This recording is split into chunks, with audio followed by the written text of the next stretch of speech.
Hi ಎಲ್ರಿಗೂ 4 ಗಂಟೆಗೆ ಎದ್ದು ಹಾಸ್ಟೆಲ್ ಅಲ್ಲಿ ರೆಡಿ ಆಗಿ ಇವತ್ತು ಹೊರಗೆ ಹೋಗ್ಬೇಕಿತ್ತು. ಅದಕ್ಕೋಸ್ಕರ ಪರ್ಮಿಷನ್ ತಗೊಂಡು ಹೊರಗಡೆ ಬಂದೆ. ನಮ್ಮ ಅಣ್ಣನವ್ರು ನನಗೋಸ್ಕರ ನಿಂತಿದ್ರು. ಅದಲ್ಲದೆ RCB CSK ವಿರುದ್ಧ ಗೆದ್ದು ಕ್ವಾಲಿಫೈ ಕೂಡ ಆಗಿತ್ತು. ಫೈನಲ್ಗೆ ತುಂಬಾ ಖುಷಿ ಆಯ್ತು. ನವನಗರಕ್ಕೆ ಬಂದ್ವಿ. ನವನಗರದಿಂದ ಇಲ್ಕಲ್ಗೆ ನಮ್ಮ ಅಣ್ಣನ ಕರ್ಕೊಂಡು ನಾವು ಗಂಗಾವತಿಗೆ ಹೋದ್ವಿ. ಗಂಗಾವತಿಯಲ್ಲಿ ಸ್ವಲ್ಪ ಬ್ರೇಕ್ಫಾಸ್ಟ್ ಮಾಡ್ಕೊಂಡ್ವಿ, ಯಾಕಂದ್ರೆ ಮುಂಜಾನೆಯಿಂದ ನಾವೇನು ತಿಂದಿರ್ಲಿಲ್ಲ. ಅದಾದ್ಮೇಲೆ ನಾವು ಹೊರಟಿದ್ದೆ ಅಂಜನಾದ್ರಿ ಗಂಗಾವತಿಯಿಂದ 25 ಕಿಲೋಮೀಟರ್ ಇದೆ, ಅಂದ್ರೆ ಒಂದು 30 ನಿಮಿಷದ ಹಾದಿ ಅಂತ ಹೇಳ್ಬೋದು.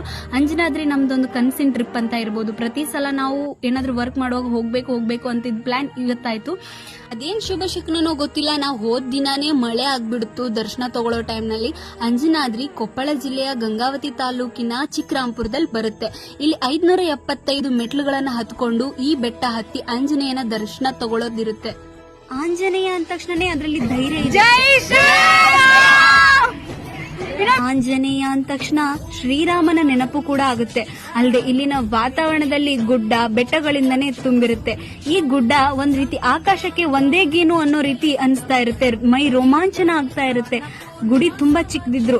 ನಾವು ಹೋದ್ ದಿನನೇ ತುಂಬಾ ಮಳೆ ಆಗಿತ್ತು, ಹಾಗಾಗಿ ನಾನು ಏನು ವಿಡಿಯೋ ಸರಿಯಾಗಿ ಮಾಡೋಕೆ ಆಗ್ಲಿಲ್ಲ. ದರ್ಶನ ತಗೊಂಡ್ವಿ. ದರ್ಶನ ತಗೊಂಡ ತಕ್ಷಣ ಮತ್ತೆ ವಾಪಸ್ 575 ಮೆಟ್ಲುಗಳನ್ನ ಇಳಿತಾ ಹೋದ್ವಿ. ಈ 575 ಮೆಟ್ಲನ್ನ ಹೆಂಗ್ ಇಳಿತೀವಿ ಅನ್ನೋದೇ ಗೊತ್ತಾಗಲ್ಲ. ಅದಾದ್ಮೇಲೆ ನಾವು ಬಸ್ ಸ್ಟ್ಯಾಂಡ್ ಬಂದ್ವಿ. ಬಸ್ ಸ್ಟ್ಯಾಂಡ್ ಬಂದು ಇದು ಅಂಜನಾದ್ರಿ